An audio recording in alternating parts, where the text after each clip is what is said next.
Bom, então, essa questão aqui, né? A primeira. É uma questão de ótica. Na figura ao lado, vemos um raio de luz atravessando um prisma que está envolvido pelo ar. Entretanto, quando um feixe de luz refrata, uma porção dele reflete. E isso é sempre, tá? A intensidade refletida aumenta à medida que o ângulo de incidência aumenta, podendo chegar a 100%, que a gente chama ilha de reflexão total, sob certas condições. Sendo assim, o caminho da luz, representado na figura, trata apenas uma parcela da luz incidente, aquela que emergiu pela segunda face. Existe uma outra parcela da luz incidente que emergiu na terceira face, que não foi retratada. Com base no enunciado da imagem, determine o índice de refração do material que constitui o prisma. Lembrando que a lei de refração dá seno I N1 é igual a seno R N2. Oi?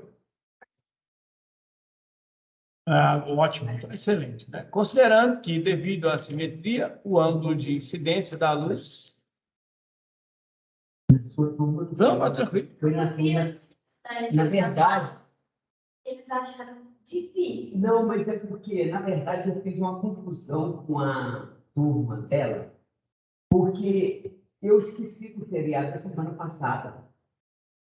E aí eu pensei que eu tinha trabalhado aquele assunto que eu trabalhei com você e eu não tinha trabalhado. Eu acho que eu trabalho, mas não esse daí para mim claro. E informática é difícil, né, mãe?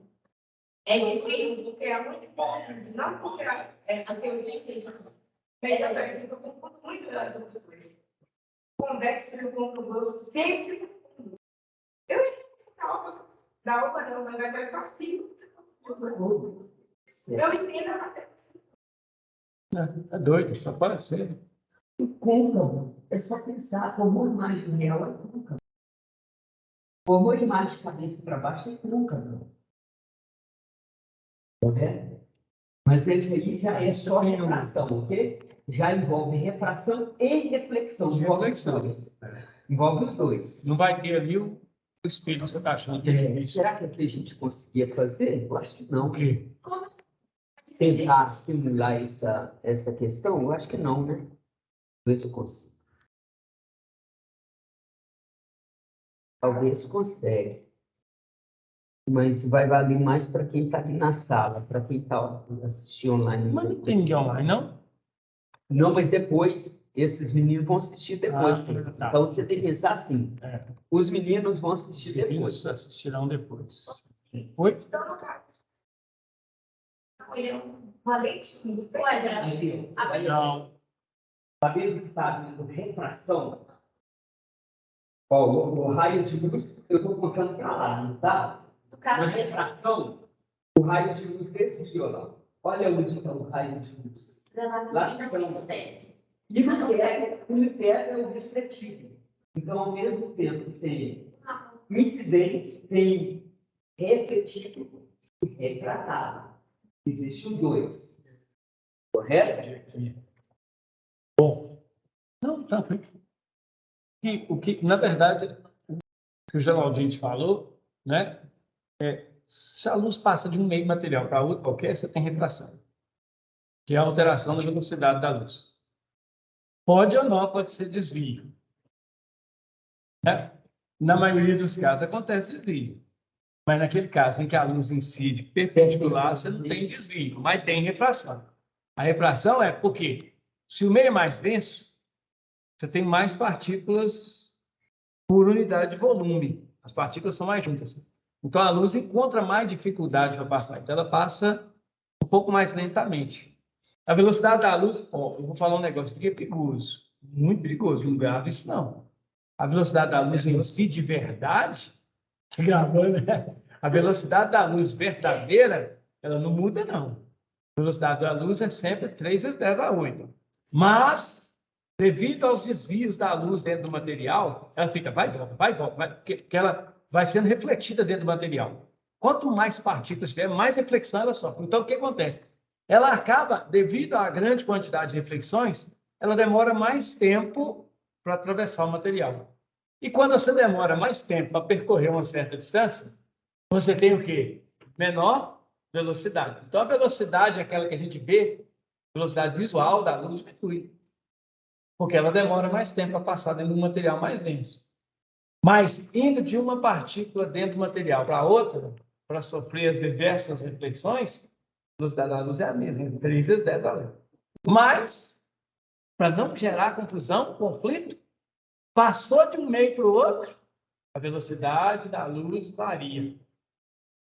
Na verdade, não, mas aqui, sabe por quê? Porque eu vou falar desses detalhes que o Cleber falou no próximo ano, quando eu falar de ondas.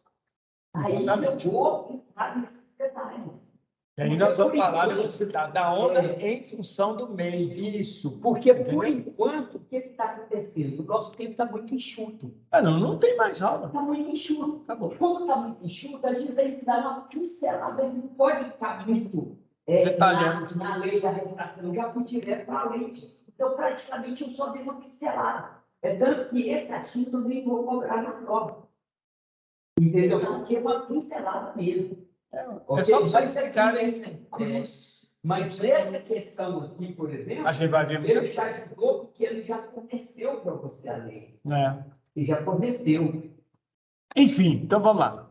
Vamos resolver a questão. Então, antes de partir de fato para a resolução da questão, então eu só vou destacar o seguinte.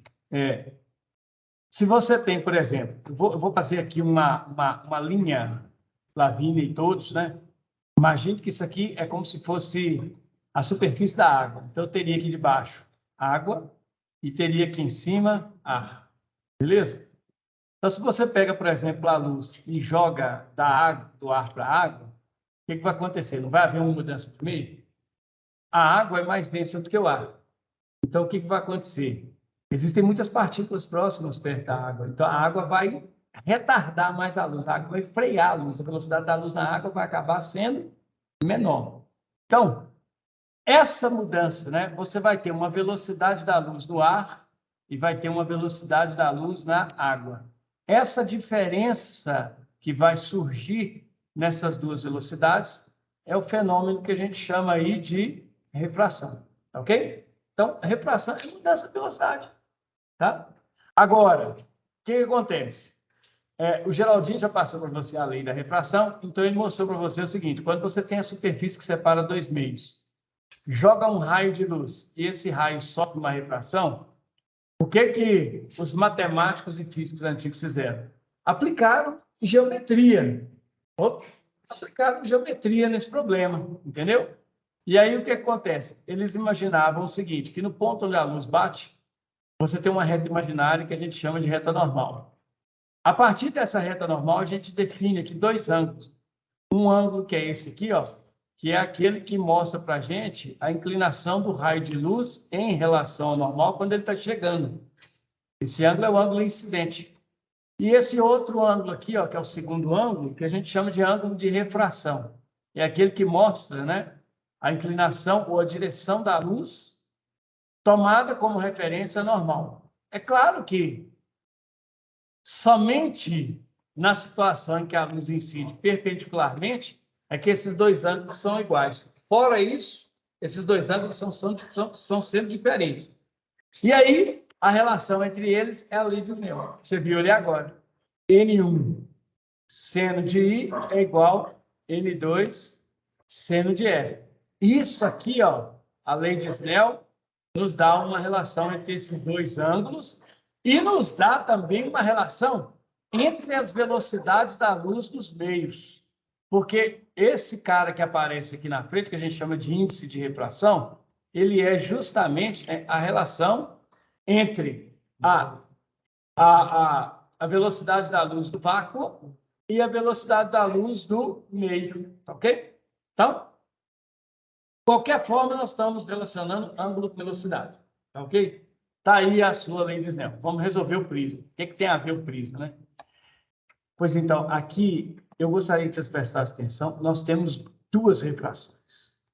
E eu eu gosto de resolver o exercício de uma maneira que eu consiga enxergar o que está acontecendo. Que o exercício vai falando comigo a resolução dele, sabe? Então, como é que a gente faz? Você tem duas refrações. Onde? Uma aqui nesse lado aqui, ó, tá ok? Onde nós temos a luz passando do ar para o prisma, que é de um material que não foi dito aqui no exercício, tá ok? Então, nós temos aqui, ó, o ar e aqui o meio, né? Que corresponde ao material do prisma. Eu não sei que meio é esse, não. Depois que a luz entra no prisma, o que ela faz? Ela percorre um caminho dentro do prisma e quando chega desse lado aqui, ó, nós vamos ter a luz saindo do prisma. Então, nós temos duas refrações.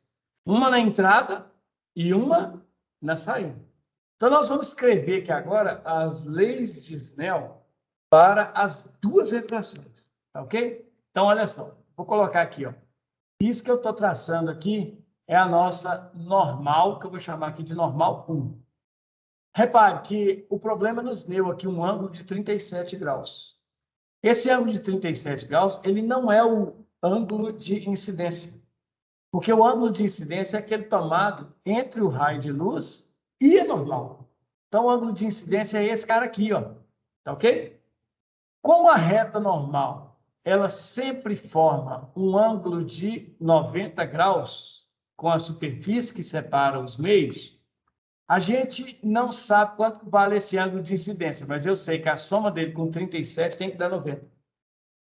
Portanto, se ele mais 37 tem que dar 90, eu descubro que esse ângulo de incidência I somado com 37 tem que dar 90 graus. Portanto, o meu I vai valer 90 menos 37. Ou seja, o meu I vai valer 53 graus. Por coincidência nenhuma, esse é o ângulo que está aqui embaixo. Ó. Depois nós vamos ver depois que existe uma relação. Mas deixa isso para lá por enquanto. Então, você sabe, a partir de agora, que esse ângulo de incidência aqui, ele mede 53 graus, beleza?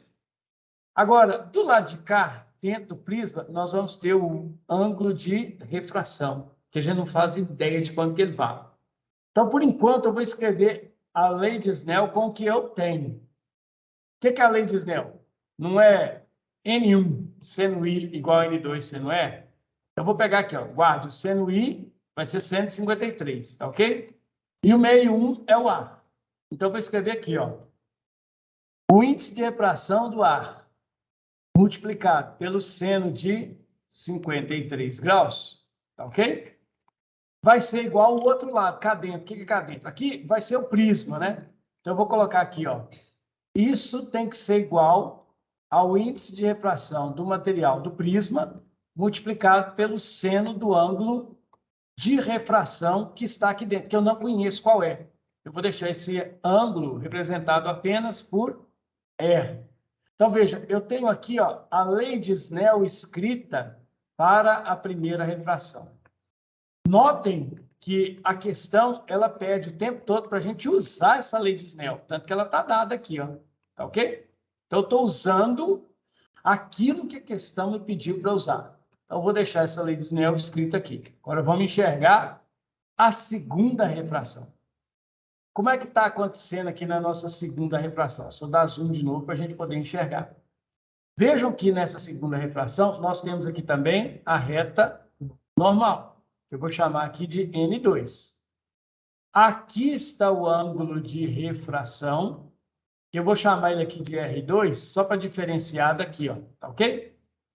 E aqui assim, ó, olha só que bacana. Aqui assim está o ângulo de incidência, que eu vou chamar de I2.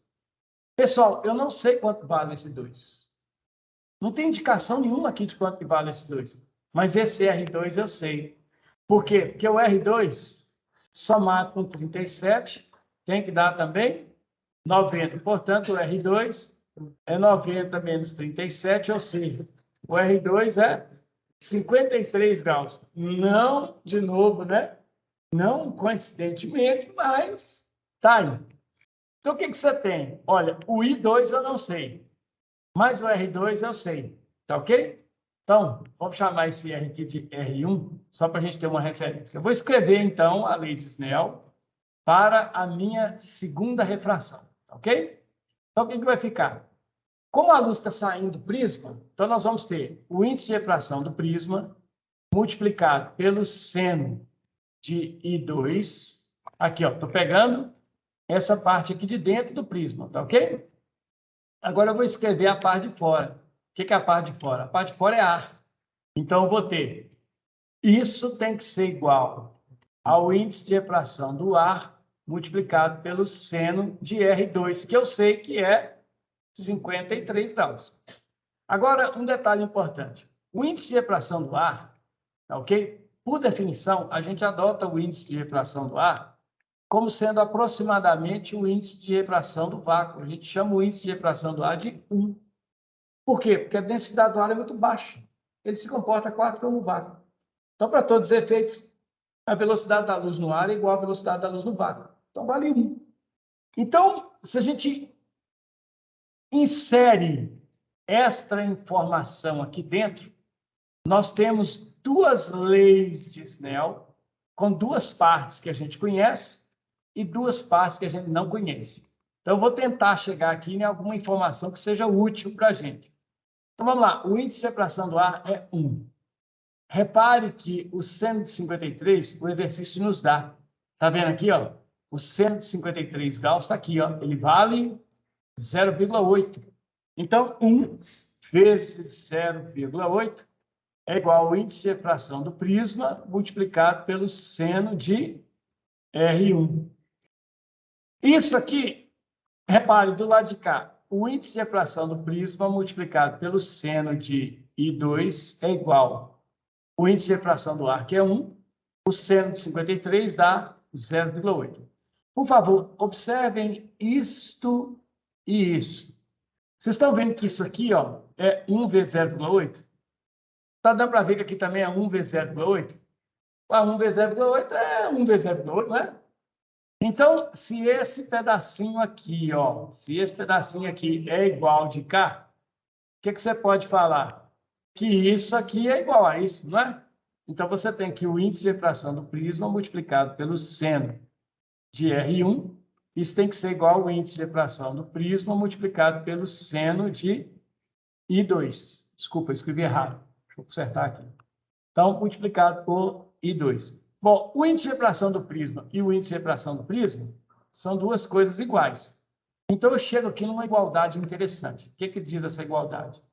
Essa igualdade me diz o seguinte, olha, que o seno de R1 é igual ao seno de I2. Gente, o seno de dois ângulos só dá o mesmo valor se os dois ângulos são iguais. Entendeu? Se o seno de um ângulo é meio, o seno de outro ângulo é meio, é porque os dois ângulos são o mesmo ângulo. Então, você tira daqui, tá? Que o R1 é igual ao I2. Primeira igualdade. Ó, tá vendo que o exercício já vai dizendo para a gente algumas coisas? Tá beleza? Agora nós vamos fazer uma molecagem. Vamos voltar lá na questão. Olha só, tá aqui o R1. E, aliás, está aqui o R1 e está aqui o nosso I2. Então, a gente vai agora, nós vamos tentar achar uma expressão que nos mostre, né, como é que eu vou fazer para me achar esses diachos desse I1. Pode falar, Lavínia já está tentando achar. Fala, Lavínia.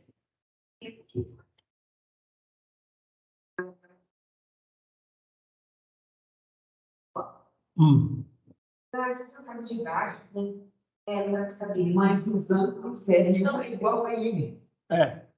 Você gosta de triângulo? Eu adoro triângulo. Olha aqui, ó. Quanto vale a soma dos ângulos de um triângulo? Então, tá. Você viu que aqui tem 53, que tem 53, não tem? Quanto que mede esse aqui? 74. Aqui, ó. Esse aqui é 74, não é? Então, preste atenção aqui, ó. Não tem esse ângulo aqui e esse aqui? Eles são iguais? Ó, se esse aqui é igual a esse, então esses dois aqui são iguais. Não é? Então, eu posso chamar esse cara aqui, ó, de ângulo alfa. Opa, meu alfa ficou ao contrário. Desculpem. Eu vou chamar isso aqui de alfa e isso aqui de alfa. Eles têm que ser iguais. Por quê? Porque a soma desse alfa com R1 tem que dar 90. Alfa com I1, 2, tem que dar 90. Como o R1 e o I2 são iguais, os dois ângulos de cima têm que ser iguais. Agora, aqui em cima também não tem que dar 180. Então, você tem que 2 alfa... Já achou? Ótimo. 2 alfa é igual a... Não é isso? 2 alfa mais 74 tem que dar 180. Então, automaticamente, você tem que 2 alfa é 180 menos 74, o que te dá que 2 alfa é igual a 106. Ou alfa é 53. Você está vendo que 53 está aparecendo um punhado de vezes? Não é coincidência. Agora, preste atenção. Muita atenção. Eu disse agora que alfa mais R1 tem que dar 90. Quanto vale isso? Então, já sabemos que o R1 vale 37. Ótimo. Tá vendo só como é que triângulo é bonito? Então, você tem aqui, ó, só para ficar registrado, alfa mais R1 tem que dar 90. O alfa é 53, mais o R1 tem que ser 90. Então, daqui eu tiro que o R1 vale 37. Matamos a questão. Matamos a letra A. Porque aí a letra consegue sair. Morreu a letra A. Agora é só Porque, olha só, olha aqui, não está aqui, aqui. Só, se eu colocar esse R1 aqui, eu mato a questão. Então, vamos completar? Vamos puxar essa expressão aqui para baixo, e aí nós vamos ter 1 vezes 0,8 é 0,8. Isso vai ter que ser igual ao índice de refração do prisma vezes o seno do nosso R1, que é 37 graus. Mas a questão nos deu o seno de 37. Olha ela aqui, ó. É 0,6. Tá vendo? Então, nós temos aqui o seguinte, que 0,8 é igual ao índice de refração do prisma vezes 0,6. Ou seja, o índice de refração do prisma é 0,8 dividido por 0,6. Se você multiplicar em cima e embaixo por 10, vira 8 sobre 6. E aí, meus amigos, cabe 1, sobra 2,3, dá 18, sobra 2, 3, ou seja, 1, 3, 3, 3, 3. Portanto, podemos, de maneira simplificada, um detalhe importante aqui, ó. Note que as informações, tá? Estão aqui, ó. Olha que os senos dos ângulos estão todos dados com 2 casas decimais.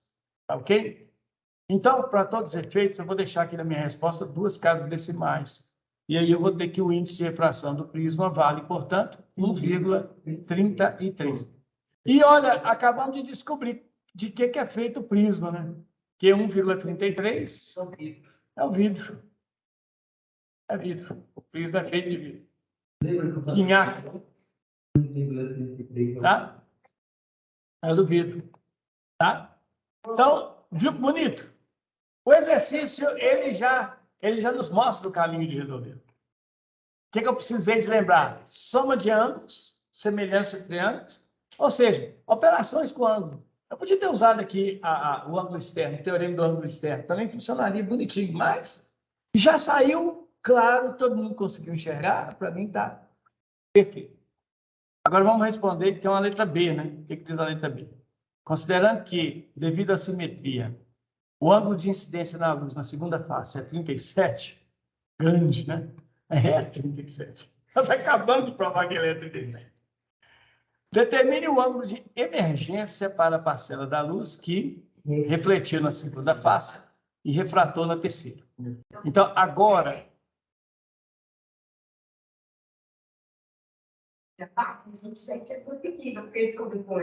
Pois é, mas ele deu isso aí, eu acho até que foi um fora da questão. O cara deve ter feito alguma asneira na hora que ele digitou isso aí.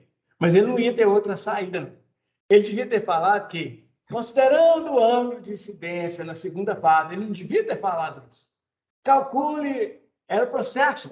Mas aí, indiretamente, ele falou assim, ó, o ângulo de 2 é 37. Tá? Então, se você tivesse falado, o R1 é igual a 2, então o R1 é 37. Você podia ter ido direto. Entendeu? Eu não sei se foi uma falha ou se foi uma dica indireta que o cara deu na questão. Pode ser. Tá? Então, Ctrl C. E agora, vem cá que eu vou puxar esse negócio aqui, que nós vamos precisar de ver um pouquinho para a gente Ctrl V. Uai, então, não tem problema não. Joga lá no Paint, que aí vai dar certo. Quer ver? Aqui, não precisa não. Quer que eu faça aí? Ctrl Z. Aqui tranquilo, quer ver? Ó, a gente tem figura geométrica aqui, ó. Aqui, é só puxar Um triângulo. um triângulozinho aqui assim, ó. Mas só que ele vai ficar. Não, deixa ele preguiça. Isso aqui é assim. Você quer que eu faça? Aqui, ó, pronto. Tum, Pronto. tum e tum. O que vai acontecer? Vamos jogar o raio de luz de novo. Não vamos obedecer o exercício. Ele faz isso, Sim. ele faz isso, e aí ele faz isso. Ok? Depois, qualquer coisa, a gente busca os valores de cada questão. O que o cara quer? Ele está dizendo que o raio de luz, ele vem aqui dentro e bate nessa segunda face, é refletido, bate na terceira face e sai. E ele é refratado de novo.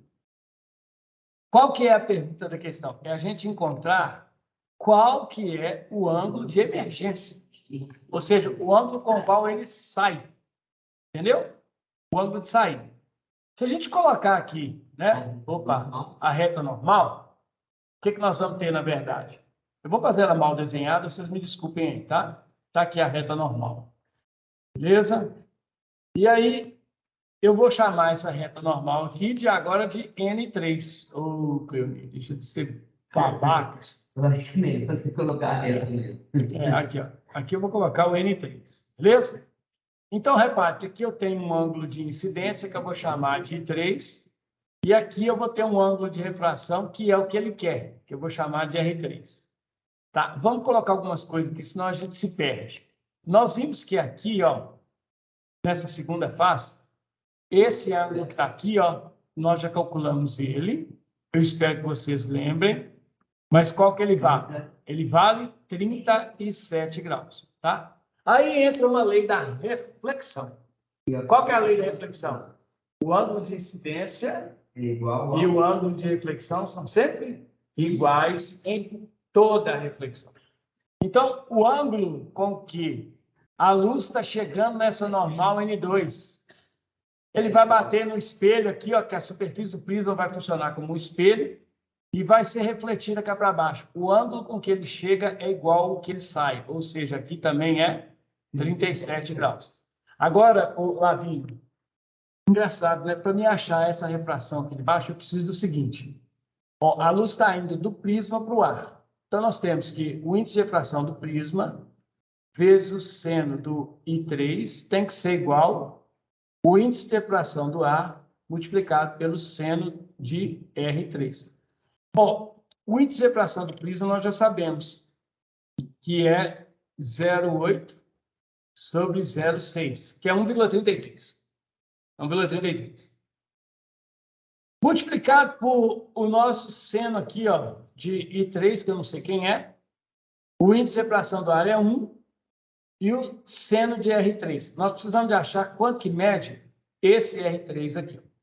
Como é que eu vou achar isso? Ó, agora eu preciso descobrir, então, quem é o I3. Vocês estão vendo triângulo aí de novo? Eu espero que sim. Porque se você está vendo triângulo, olha que bacana, ó. Nós sabemos lá do exercício, deixa eu voltar aqui na questão do exercício, para a gente poder visualizar. Vocês lembram que esse ângulo aqui de baixo é 53 graus? Beleza? Ó, isso. Ai, que bacana. Então, você tem aqui 53, né? Pois é. Ó, aqui tem 53, portanto, aqui vai ter quanto? 53 com 53, 106. Para 180, falta? 74. Que beleza. Olha que inferno. Nós descobrimos agora que 74 mais quanto que dá 90? Dá 90. Está faltando quanto para 90? Quanto que é 90? 74 para 90. 16. Então, veja que o I3 vale 16 graus. Tá ok? É só você lembrar de onde saiu daqui 3 mais 74 tem que dar 90. Portanto, 3 é 90 menos 74. Portanto, 16 graus. Olha que legal. Olha que legal. Olha que legal. Por que eu escrevi assim? Eu estou vendo lá na frente. Ó, é 0,8 sobre 0,6 vezes o seno de 16, né? Isso aqui vai ter que ser igual a 1 vezes o seno de R3. Então, veja, olha, vai lá em cima na tabelinha e olha aqui, ó, use se necessário. Se necessário, uma obra. É lógico que é preciso. Olha aqui, ó. Você tem aqui, tá vendo o 16 aqui, ó? Ó, 16. Você tem 16 que é 0,27. Tá ok? Que é 0,27. Então, o que eu vou ter? Que 0,8 por 0,6 multiplicado por 0,27, isso aqui vai ter que ser igual ao seno de R3. Bom, agora, infelizmente, é ir por conta. E aí? Vamos lá? Bom, por que eu escrevi assim, né?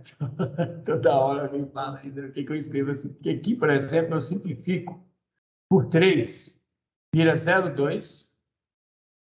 E aqui vira 0,9. Se você simplificar por 2, 0,8 por 0,2, que vira 4. Multiplicado por 0,9. Isso aqui vai ser igual ao seno de R3. 4 vezes 9? 35. Aí você vai ter que... Isso é errado. Eu escrevi errado aqui. Eu escrevi errado aqui. O que eu escrevi de errado aqui? Não, a conta está certa. A minha conta aqui está errada. Alguém me ajuda aí, que agora eu me perdi. É 0,8 dividido. 0,6. Não. Por 0,3 dá 0,2. 0,27 por 0,3 dá 0,9. Ah, tá. Nossa Senhora, Jesus amado. Ô, gente. 0,09. Isso aqui é 0,09. Ué. Aqui é 0,09. Não, é porque, pelo amor de Deus, né? Aí agora é 0,09. Então, é 4 vezes 0,09. E aí nós temos que o seno de R3 vai valer, então, 4 vezes 9, 36, 0,36. Agora, é só a gente procurar aqui quem que é a tabelinha que dá 0,36. 21. Achamos.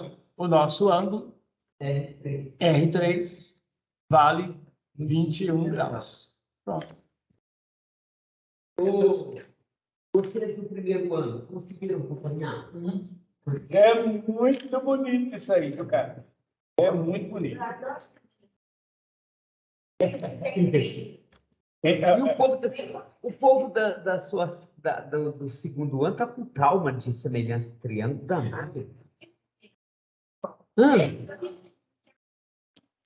Então, se a sala inteira tirou 0, mas a matéria é fácil, porque se tinha que ir para a piscina online, muita gente não. Com certeza. Eles tomaram um cisma. Isso aqui é óbvio, né? Que ele conversa diferente, professor diferente, professor. Sempre todo mundo assim, tem que enxergar a criança. Se tiver menor, você tem que enxergar a criança. E ele vai dizer, se você tira tudo, é tudo essa criança. Tem que a equação de graus, tudo semelhança de triângulo, nada do que falei disso. Gente, a próxima questão ainda é de 2019. Essa próxima questão essa é a última questão de 2019 e a próxima questão já vai ser 2018, correto? A questão, vamos ver, né, o que diz a questão. Ela diz assim: uma amostra gasosa, isso aqui envolve o conteúdo do segundo ano. Envolve por você nunca resertando. Envolve também o conteúdo do primeiro ano. Envolve a primeira lei de Newton. Então, essa questão ela vai associar conteúdo do primeiro com conteúdo do segundo. Nós vamos ver que primeiro, né, a primeira parte, a gente vai aplicar o primeiro ano. E a segunda parte, a gente vai aplicar o segundo ano. Tanto por você nunca rezei tanto, como aquela expressão lá do fluxo de calor. Você lembra lá da condução do calor? Nós vamos usar aquela expressão também da condução do calor. Que o fluxo do calor ele é diretamente proporcional à área, diretamente proporcional à diferença de temperatura e inversamente proporcional à distância entre a fonte quente e a fonte fria, condução. Então, nós vamos usar esses três. Mas na letra A, nós vamos usar só o primeiro ano. Na verdade, não. Na letra A, nós vamos associar primeiro com o segundo também. Vamos lá. Olha bem, o que diz aqui a questão? Uma amostra gasosa contendo 250 mols de hélio estava confinada em um recipiente, cujas paredes eram termicamente isolantes, exceto uma, que era feita de liga metálica, exceto esta aqui, ó, que é de liga metálica. O gás foi mantido confinado por um êmbolo de área 0,5. Lembre-se que a pressão é força sobre área. Então, a gente precisa deste valor aqui. Área 0,5 com espessura e massas desprezíveis, constituído por um material termicamente isolante e tinha um atrito desprezível com as paredes do recipiente. Então, o ímbolo, ele tem atrito desprezível com as paredes. Você desliza facilmente, correto?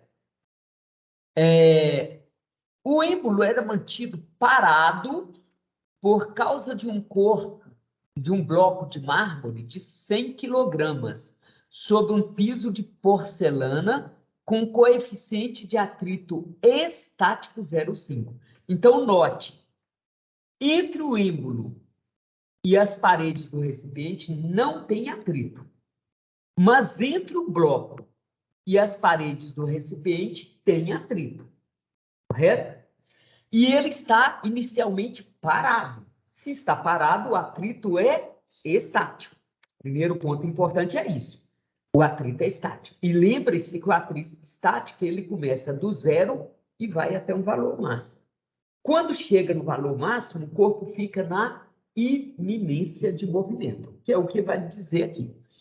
Então, eu sei que o coeficiente de atrito é 0,5, aí fala assim, né? Nessa situação, a face de aço deixava passar calor oriundo de uma fogueira. Então, essa parte de aço aqui deixa passar calor para dentro, correto? Vai haver um fluxo de calor aqui por condução. Condução, para o pessoal do primeiro ano, é de molécula para molécula. Uma molécula sai transmitindo calor para as moléculas vizinhas. Então, note, a fogueira transmite para essa molécula que está aqui perto. Essa molécula transmite para a vizinha, que transmite para a vizinha, que transmite para a vizinha, que transmite para a vizinha, até chegar no gás. Então, né, depois de um certo tempo, o gás vai começar a receber calor dessa fogueira, ok? Então, vai haver esse fluxo de calor aqui. Em T igual a 0, o gás atingiu a temperatura de 27 graus Celsius. Gente, tudo começa agora. Começa nos 27 graus Celsius, correto? Então, a temperatura de 27 graus Celsius e o bloco ficou na iminência de movimento. Então, nesse instante zero, o bloco ficou na iminência de movimento. Ou seja, as forças estão se equilibrando, mas o atrito atingiu o seu valor máximo. E o valor máximo do atrito a gente aprendeu a calcular, não aprendeu? que é o coeficiente de atrito vezes a força normal. E a força normal, neste caso, é igual à força-peso, né? Porque não está apoiado aqui. A força normal é igual à força-peso. Tudo bem? Então, são as ideias interessantes que a gente tem que ter. Olha, aí continuando. O movimento ocorreu imediatamente em seguida. Ficou na iminência, logo em seguida entrou em movimento. Durante este movimento, a fogueira mantinha a face externa da parede metálica. Então, esse ponto, a fogueira está mantendo a 107 graus Celsius.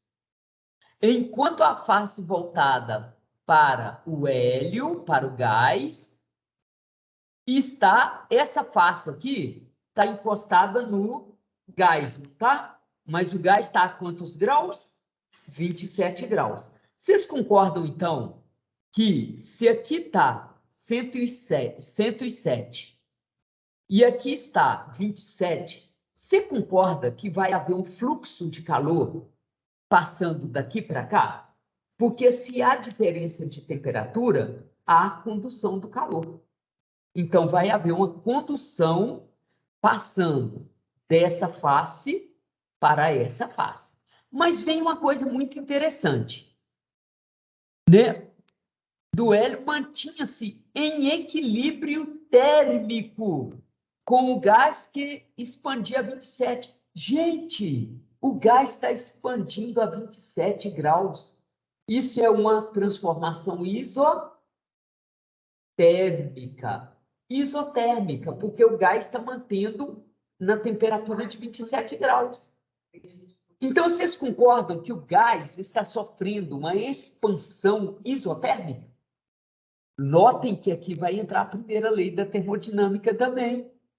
Então, essa questão envolveu, por você não estar receitando, envolveu força de atrito, envolveu primeira lei de Newton, envolveu condução do calor, correto? E a primeira lei, por último, a primeira lei da termodinâmica. Vamos etapa por etapa. Aí ele deu, bastante bonito. Essa é. Olha bem, bonita. Gente, olha aqui. Ele forneceu alguns dados para nós. A condutividade térmica do metal é 5 watts vezes metros por Kelvin.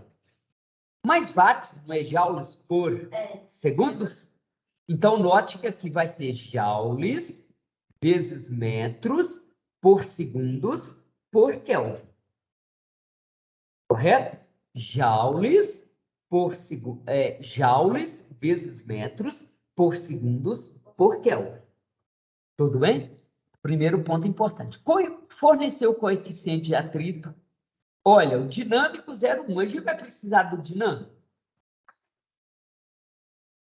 Será que nós vamos precisar do dinâmico? Está expandindo. Mas a primeira lei da termodinâmica já vai nos levar direto ao resultado sem ter que usar isso. Então, eu não vou precisar desse dado aqui, não. Agora, esse eu preciso. O segundo eu preciso, o estático eu preciso. Porque não falou iminência de movimento? Na iminência de movimento eu preciso. A constante universal, aquele 8,3 Libra, que era 8,3 o R, ele pede para considerar 8 só para facilitar cálculo. Né? Só para facilitar cálculo. Correto? Hã? Pode não. Então, por isso que a gente tem que fazer sem calculadora. 0 graus Celsius é 273 Kelvin, correto? 27 graus Celsius, então vai ser quantos? 300 Kelvin, correto? Então, vai ser 300 Kelvin. E já deu para você o por você nunca rezei tanto. Por você nunca rezei tanto, correto? Então, PV, pressão vezes volume, é igual ao número de mols vezes a constante universal dos gases vezes a temperatura. E a gente já tem um monte de dados, tá bom? Vamos só melhorar isso aqui um pouquinho. A gente sabe que por você nunca rezei tanto, correto? A gente já sabe essa expressão, não sabe? Então, daqui, vocês concordam comigo que a pressão é força sobre área? Vocês concordam que pressão é força sobre área? Sim ou não? Pressão é força sobre área, né? Então, note que aqui nós vamos ter assim, ó. Então, força sobre a área é igual a NRT.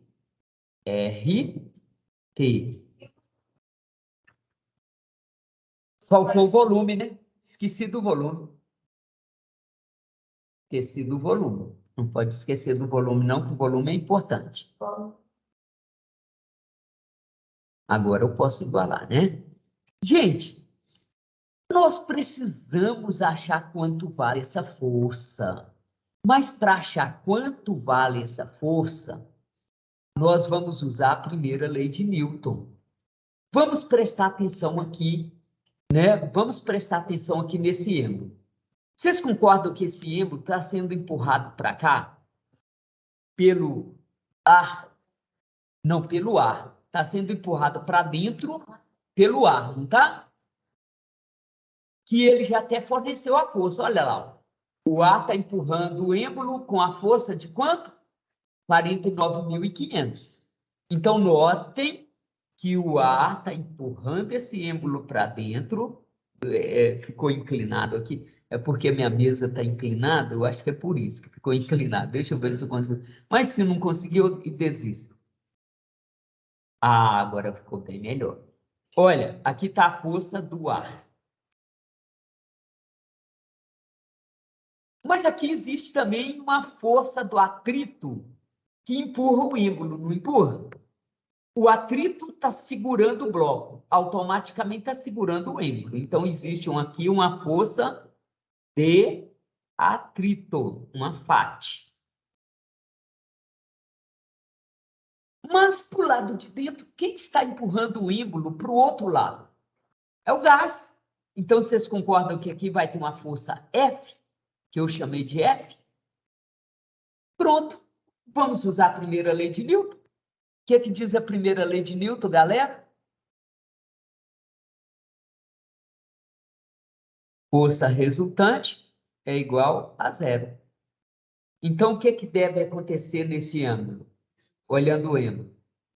Que a força para a direita tem que ser igual às forças para a esquerda. Ou seja, F é igual a FAT mais a força do ar. Gente, nós precisamos calcular a FAT. Mas como que a gente calcula a FAT? Usando a iminência de movimento. E usando a iminência de movimento, essa FAT é μ vezes a força normal. Mas a força normal é o peso. Então, é μ vezes m vezes g. Né? Então, a FAT aqui vai ser igual ao coeficiente de atrito. Ele forneceu, não forneceu? 0,5. Vezes a massa. Ele forneceu, não forneceu? Está aqui, né? 100 gramas, 100 quilogramas, né? Vezes a gravidade. Quanto vai dar isso? 500. 500 newtons. Olha, achamos a força do gás. Então, achamos que a força do gás é 500 mais a força do ar, que ele já forneceu aqui, né?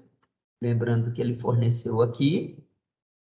Então, essa força do gás é 49.500 newtons.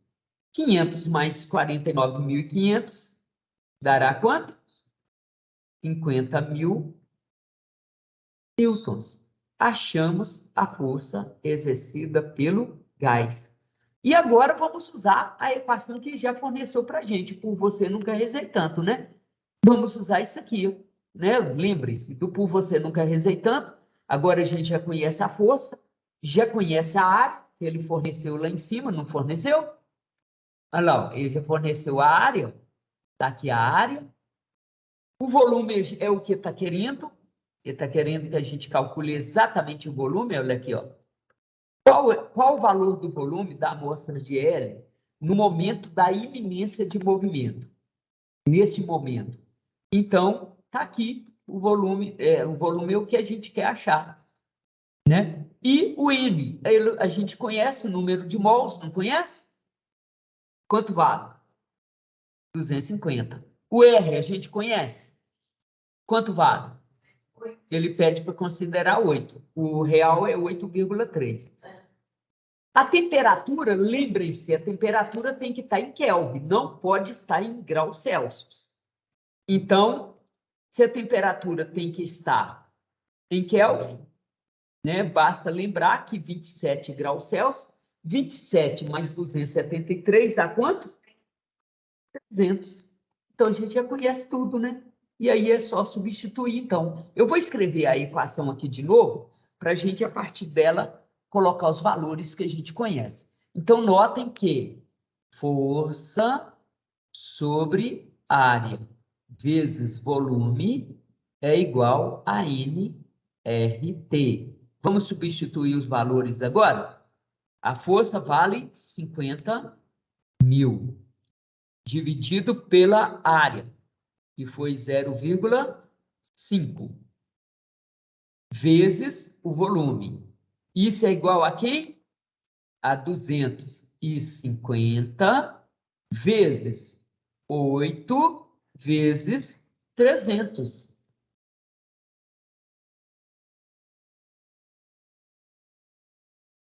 Façam essa. A gente pode cortar uns zeros aqui, não pode? Vamos cortar zeros para facilitar aqui para nós. Eu vou cortar, então, esse zero com esse zero. Vou cortar esse zero com esse zero. Vou cortar esse zero com esse zero. Acabou, né? Não posso cortar mais não. E agora vamos fazer a conta. Do lado de cá, nós temos 25. Aqui, do lado de cá, não, eu já vou fazer essa conta do lado de cá primeiro, que a gente vai cortar mais um zero, quer ver? 5 dividido pela metade, 5 dividido por 1/2 é o mesmo 5 vezes 2, não é? 5 vezes 2 dá quanto? 10. Então, vamos melhorar isso. Então, a gente tem que 10 vezes V igual a 20. Não, a gente já cortou todos os zeros, né? Mas 25 vezes 8 dá quanto? É 50. É 100. Aí é 100, é 100. 100. Esqueci de um zero. Parabéns. Esqueci de um zero. Gente, quanto dá 25 vezes 8? 8 vezes 5, 40. Vamos 4. 8 vezes 2, 16. E 4, 20.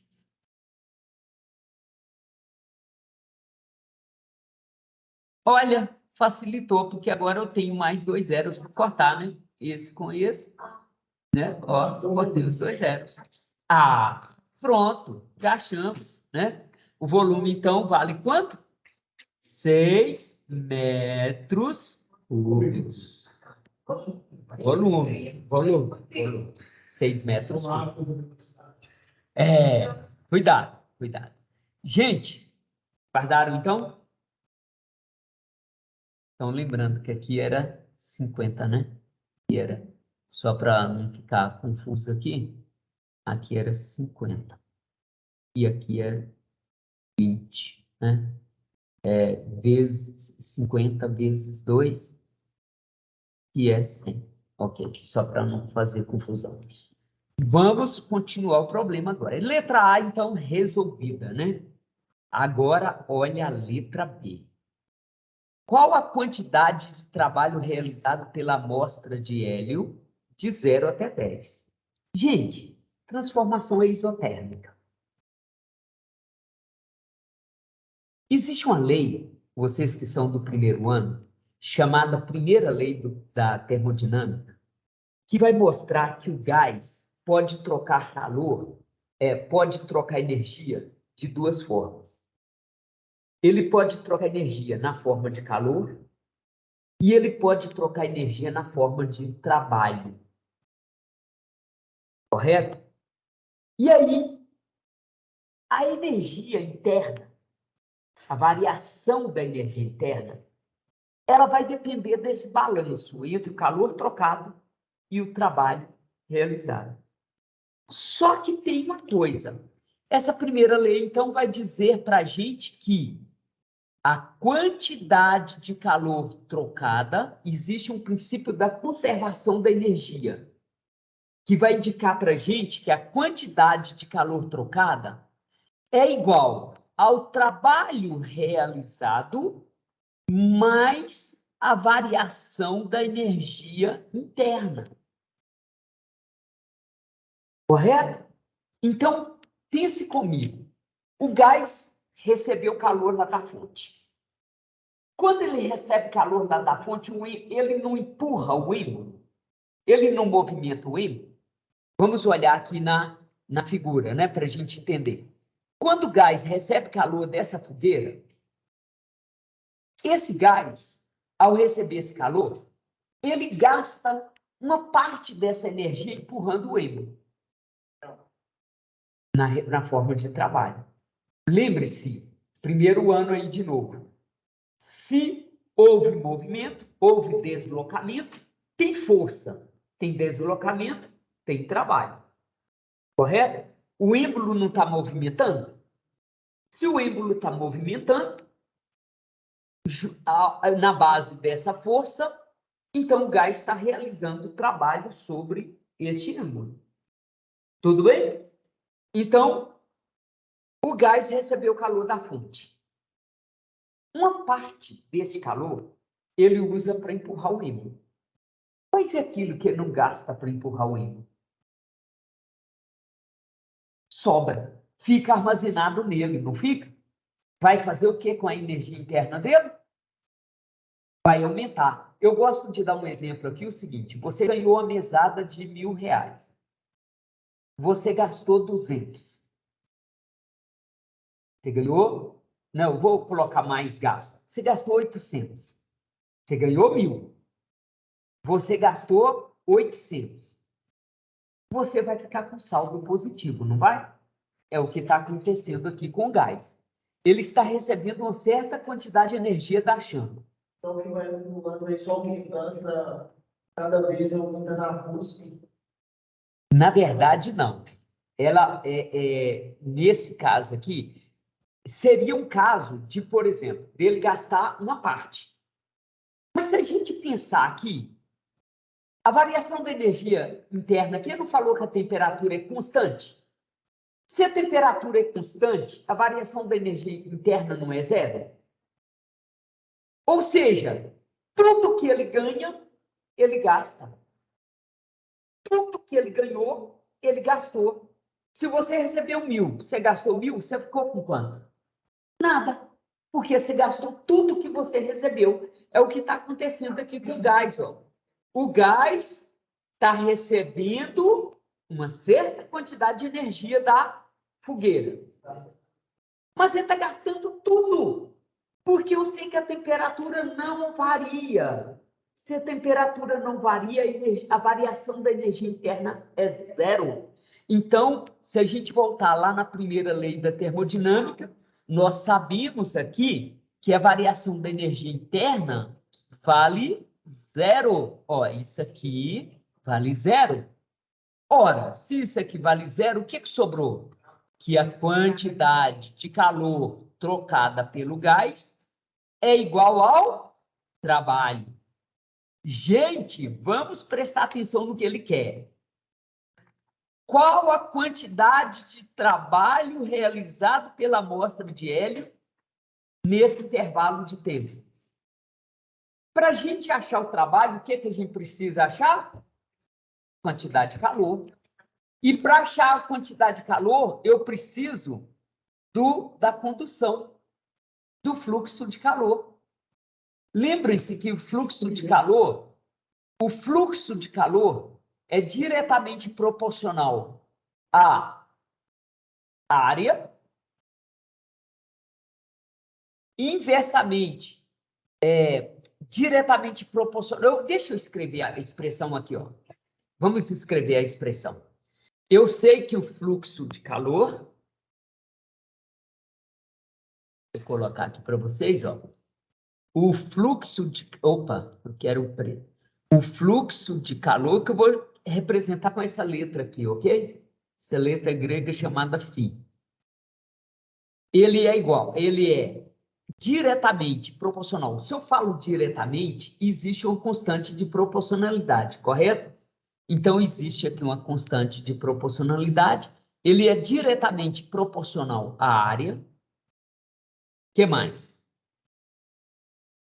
Ele é diretamente proporcional à diferença de temperatura, que é a variação de temperatura, né? E inversamente proporcional à distância entre o quente e o frio, que é a espessura, a largura, né? Muito bem. Vamos ver o que a gente conhece? Muito bem. A gente conhece a distância? Conhece. A gente conhece esta área do ímbo? Esta área aqui a gente conhece? Conhece ou não conhece? Está lá em cima. Está lá em cima, né? A gente até usou, né? Olha aqui, ó. A gente conhece a área do ímbo, né? A gente conhece. Só substituir. Sim. Então, pronto. Ó, vamos lá? Deu o valor da constante? A gente conhece a constante, ele já falou aqui, né? Vamos aqui. Ó, aqui a gente conhece o fluxo de calor. Cadê o fluxo de calor? Olha aqui. Eu falei. Quer ver? Ele deu fluxo de calor, não deu? Olha aqui. As unidades estão doidas. As unidades estão doidas. Ó, aqui é joules por segundos, não é? Vamos ver se isso vai dar certo lá? Então, nós temos aqui, ó, o fluxo de calor é 5 igual, né? Já está tudo no sistema internacional, não está? Somente essa aqui que a gente vai ter que transformar, ó. A gente vai ter que transformar para metros, correto? É a única que a gente vai ter que transformar, porque o resto já está tudo no sistema internacional. O K, a gente conhece o K, não conhece? Oi, Cleonir. Não, esse 5 é o K. Cadê o... Não tem fluxo. Não tem fluxo. Ô, bobeira, não tem fluxo, não, mano. Tem fluxo, não. O fluxo é o que a gente quer encontrar, né? Bobeira. Fluxo é o que a gente quer encontrar. Vamos lá. A gente conhece o K? Conhece, sim. Tem, ué. Ué. Aqui, o fluxo de calor. Eu falei fluxo, mas não é não. Isso aqui é a condutividade, o K. Essa constante, para o pessoal do primeiro ano, essa constante é chamada condutividade térmica. E o que é condutividade térmica? Ela vai mostrar se o material é um bom condutor ou se é um mau condutor. Se você pega um metal, o metal tem um valor de K grande, correto? Porque ela é um bom condutor de calor. E os isolantes, o plástico, a borracha, tem um K muito pequeno, porque eles não conduzem o calor, correto? Então, esse K representa isso. É a condutividade térmica, que eu já conheço. Está no sistema internacional, sistema internacional, sistema internacional. Então, não tem que fazer nada. O G também, o G a gente não vai usar aqui, né? O R a gente não vai usar. E a temperatura a gente tem que tomar cuidado, né? Mas é variação. Se é variação, a variação Celsius e a variação Kelvin, elas são iguais. Porque concorda comigo aqui, ó, que você vai ter, ó, 107 menos 27 dá quanto? 107 menos 27 dá quanto? 80. Guardado? 80. Se eu tivesse transformado para Kelvin, vamos ver se ia fazer alguma diferença. 27 graus Celsius é 300, não é? Na última prova dele, eu acho que eu tinha até chamado porque não tem base, porque foi na última prova do Geraldo de Matemática que eu gosto. Tem uma questão lá que é isso, que foi, acho que muita gente errou, porque ela pediu a variação. Só que a variação, nesse caso de Kelvin, é a mesma coisa. É a mesma coisa. É a mesma coisa. Aqui, ó, 27 dá 300, correto?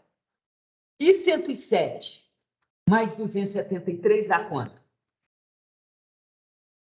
Vamos fazer a conta simples. 273 mais 100 dá quanto? 373. Mais 7 dá quanto? 380. 380 menos 300 dá quanto? 80. Faz diferença de reconverter ou não? Não faz nenhuma diferença, correto? Então, nesse caso, eu não preciso converter. Eu posso usar do jeito que está aqui, porque eu quero variação. Então, vamos colocar os dados que a gente tem, né? A gente conhece a área, que vale quanto? 0,5. A gente conhece a variação temperatura? A gente acabou de calcular, não acabou? Que é 80. A gente conhece a espessura? Cuidado. A largura, quer dizer, né? A gente conhece? 10 centímetros vale quantos metros? 0,1 metros. Então, vamos usar lá 0,1. Correto? 0,1. Gente, tá fácil agora, não tá? Porque, observe, essa vírgula eu posso cancelar essa vírgula, porque tem vírgula em cima, tem vírgula embaixo. Então, vocês concordam comigo que eu posso escrever 5 vezes 5 vezes 80 dividido por 1? Quanto dá essa conta? 5 vezes 5 dá 25 vezes 80 dá quanto? Eu já tinha feito aqui essa conta, né? Facilitou para a gente, ó. Vai dar um zero a mais. Então, isso aqui vai dar quanto? 2.000.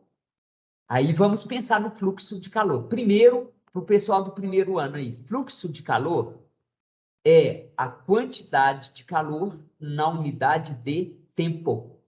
Isso é fluxo de calor, ok? Quantidade de calor na unidade de tempo. Então, notem que a quantidade de calor na unidade de tempo vale quanto? 2.000, o quê? Joules por segundos, concorda? Joules por segundos. Porque não é quantidade de calor não é energia. Energia não é joule. O tempo não é segundos. Então, joules por segundos. Galera, eu conheço o tempo. Sim ou não? Isso. Olha aqui, de 0 a 10. De 0 a 10 dá quanto? Dá 10. Pronto, pimba, né? Como diz o Cleoni, pimba, né?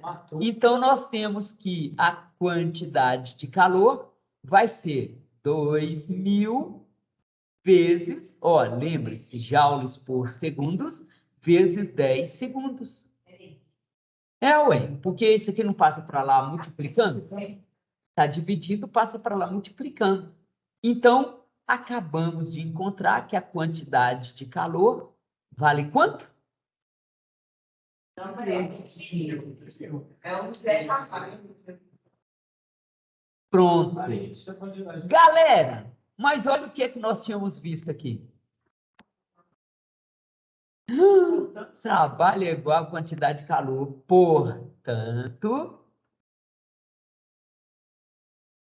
nós temos que o trabalho é igual a 20.000 joules. Pimba. Esse trabalho também, para quem do primeiro ano aí, se quiser colocar isso como W, também pode, ok? Se quiser colocar W. Work. Work. Work significa o quê? Trabalho. Né? Work não começa com W?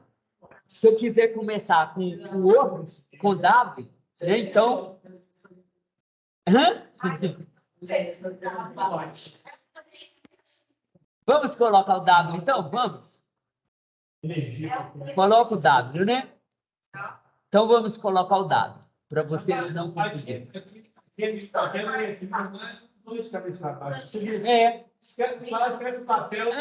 Aqui, olha aqui, 2 de cabeça para baixo, olha aqui. Ó, 2 de cabeça para baixo. 2 de cabeça para baixo. 2 de cabeça para baixo. Essa letra é uma letra grega chamada tau. Isso aí é um J com a perna no contrário. Uma J com a perna no contrário. Gente, tá aí então, né, a questão. Deixa eu colocar a próxima questão para você, Cleoni. Quantas horas? Dá tempo, dá tempo. 15 minutos, tá? Nem qualquer. Não, a nossa aula termina 8h30. Agora, se você não quiser resolver só a próxima e vazar, você pode. Vou fazer isso. Vamos fazer isso, então. Deixa eu pegar a questão aqui agora. Próxima questão. Essa questão, Cleone, eu tinha até... 2 triângulos. 2 triângulos. 2 triângulos. Sim. Ele está contando casos. Está contando casos. Vamos lá. Está pensando em questões verdadeiras? Ao fazer isso aqui, você está fazendo para ele. Está fazendo para o Enem. Guarde que você estudando. Cadê? Onde eu estava? Aqui. Se você pegar as questões de 80, 90, sabe, de 90, tudo bem, mas as questões de hoje não. O aluno que aprende a fazer, o aluno que aprende a fazer, É mais tranquilo. o aluno que aprende a fazer as questões da segunda fase da UDF e da UDFEP, ele está totalmente preparado para O Enem. totalmente preparado para isso. Porque elas são bem interpretadas, entendeu? Elas são questões que envolvem, você viu, envolveu o conteúdo do primeiro ano e 3 conteúdos do segundo ano, tá? Eletromagnetismo? Eletromagnetismo? Pode, Não, mas isso Eu nem olhei se tinha alguém online. Deixa eu ver aqui, mas eu acho que não tem, não. Tem não? Eu estou de olho aqui. Ok. O único online que tem aqui sou eu. Tá bom. Eu estou com o celular aqui, vou decidir. Né? Vamos lá. Eita. Essa questãozinha semelhança de na hora que você vê o desenho da questão, então, assim, vai, vamos lá. E aí, fala. uma equaçãozinha lá do primeiro ano, que distância da velocidade. Desse tempo, mas não. Só. É uma questão bem simples. O grande campo da física foi estabelecer, estudar. Mas somente a primeira série, de graça. Assim, agora, eles lá no primeiro. Uai. Porque o primeiro ano viu pouco, ué. Tá, ao estudar um fenômeno, uma relação íntima entre 2 linguagens, expressando tanto através da linguagem utilizada em nossa vida diária, como por intermédio da linguagem matemática. Sabemos que ambas fazem uso de símbolos para representar o que se deseja explicar. Abaixo temos uma história com alguns eventos matemáticos envolvidos. Tá vendo? Ela é longa por causa da história. É só história. É porque é para florear. Para falar assim, faz isso. Faz isso, calcula isso para mim. Esse texto aí está falando tudo que você tem que fazer. Nossa, instrução. Literalmente está tudo aí para você falar. Faz isso tudo. Você leu com calma ali, você consegue. Mata você mata a questão. Enfim, em um dia ensolarado, em terras da Bahia, quando os portugueses aqui ainda cá não haviam chegado, o Birajara e Cauê, 2 índios da tribo Tupi, saíram em busca de alimentos. Lembra? Caminhando em margens opostas de um rio. Após longa caminhada, avistaram 2 coqueiros de alturas diferentes. Um coqueiro de 30 metros de altura estava na margem do rio. Vamos lá. Vamos pôr o coqueiro aqui. Oi? Aí você tem. Está aqui a margem do rio. Está o rio. Aí você tem um coqueiro aqui, ó. Né? Não vou fazer linha certa, com 30 metros de altura. Ok? Aí, o Birajara, um coqueiro de 30 metros de altura, estava na margem do rio por onde caminhava o Birajara. E um outro, com 20 metros de altura, na margem oposta. Então, tem um coqueirinho aqui, ó. Ok? De 20 metros de altura, na margem oposta. Esse 20 metros de altura é onde estava caminhando o outro índio. Né? Vou colocar aqui, ó. 20 metros. Confusão, senhor? Tá. Aí o que acontece? A distância entre os coqueiros é 50 metros. Ó, já está aí. Então quer dizer que de um coqueiro até o outro, 50 metros.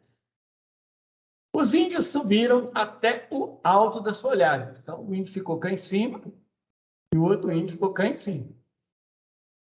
Ok? E lá se acomodaram olhando as águas do rio quando avistaram na superfície um peixe. Munidos que estavam com arco e flecha, simultaneamente lançaram suas flechas. Ó, simultaneamente lançaram suas flechas. E após o intervalo de tempo, simultaneamente se cravaram no peixe. Coitado do peixe. Como os arcos eram iguais, as flechas foram lançadas com a mesma velocidade e percorreram uma linha reta até o alvo. Que é um absurdo, mas tudo bem. Pergunta-se. Se fosse no barco, você... Mas aqui você tem... Se fosse no barco, com resistência do ar, impossível, porque as moléculas do ar não imaginam que sobre a flecha. E, além do mais, você vai ter a ação do peso da flecha que vai fazer uma... Eu sempre vai descrever uma parábola. Ele colocou que mesmo se a força da flecha for muito forte, vai ter uma parábola, inevitavelmente. a resistência do ar é maior. Vai dar uma parábola do mesmo jeito, sempre. Tem como de distância para fazer a parada. Bom, se você fizer, aí você entra num lugar bacana que é o cálculo diferencial integral. Quando você começa a considerar os extremamente pequenos. Se você considerar uma distância extremamente pequena, aí vai ser uma linha reta. É o limite. É o limite de quando o ΔD cai para zero. Né? Aí, bom, então o que você tem? É claro que você vai ter o peixe aqui em um lugar. Eu vou considerar nada aqui para fazer. Então, o peixe está aqui, ó. Tá ok? Então, o peixe está aqui só. Beleza? Então, está aqui o bichinho. Aí você jogou uma flecha aqui, pof, bateu no flecha. Jogou uma flecha aqui, pof, bateu no flecha. No peixe. Tá ok? Então, olha só que tem mais... São 2 triângulos. São 2 triângulos. A única diferença que você tem que ficar esperto aqui é que nós não queremos saber, ele pergunta a que distância do coqueiro mais alto, né? Então, ele quer saber quanto que vale essa distância aqui, ó. Essa distância aqui eu vou chamar ela de D, por exemplo. Então, quer dizer que essa distância aqui até o coqueiro pequenininho vai ser 50 menos D.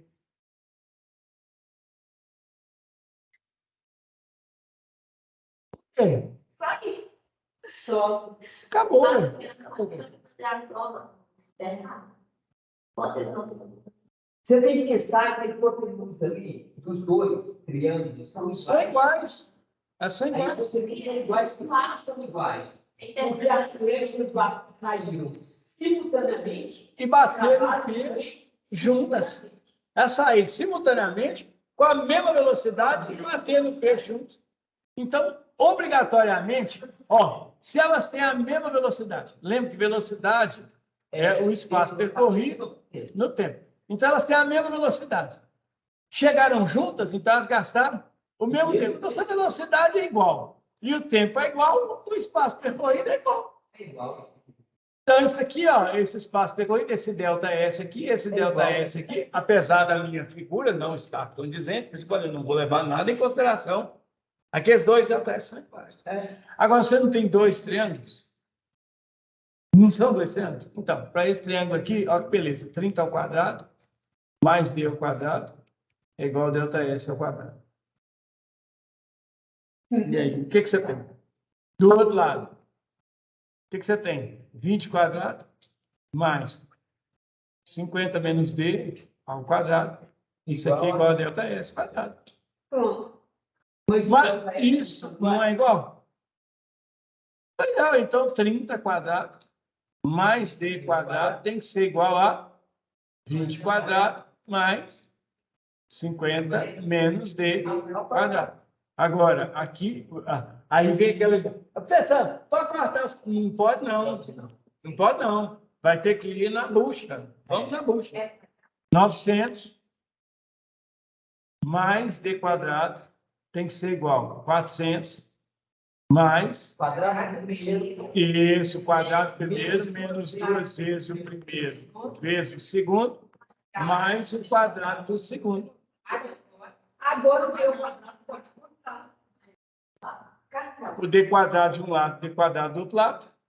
Aí sobrou aqui, tá? Vamos trazer tudo que não tem D para o lado de cá, vai ficar 900 menos 400. E veja, 50 quadrado vai ser 2.500, então vem menos 2.500. Isso aqui tem que ser igual a menos 100D. Tá? Então, se eu multiplicar tudo por menos 1, eita, pus um pontinho aqui em cima. Se eu multiplicar essa galera toda por menos 1, eu vou ter que, na verdade, que 2.900 menos 900 é igual a 100D. O que eu fiz? Multipliquei por menos 1. Então, o 900 passou a ser negativo. O 2.500 mais o 2.400 aqui deu 2.900. Por isso que eu pus 2.900 menos 900. E o menos aqui multiplicado pelo menos daqui virou mais. Então, você tem que 2.000 é igual a 100D. 0, 0, 0, 0. Achamos a distância é 20 metros. Está aí seu peixe. Beleza? Verdade.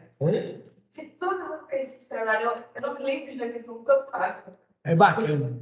Mas é uma questãozinha bacana. Se você ler, a questão se auto-resolve. Não, mas aí é que está. Você não leu, não conseguiu ler. O texto. O problema é que esse texto desse tamanho, ele parece que está falando. Não tem nada. É só para falar que aquele ΔS são iguais. Os triângulos são absolutamente semelhantes. Né? Então é isso. Pronto. Agora, essa é a resolução. Aí, se você quiser adiantar sua... Partida. Ok, então vai. Então vamos lá. Bota esse bloco.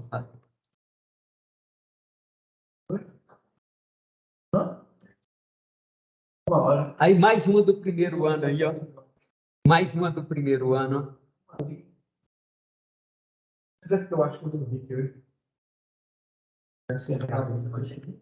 Hã? Normalmente eu vou, eu acho que hoje talvez eu tenho. Pode ficar lá em casa?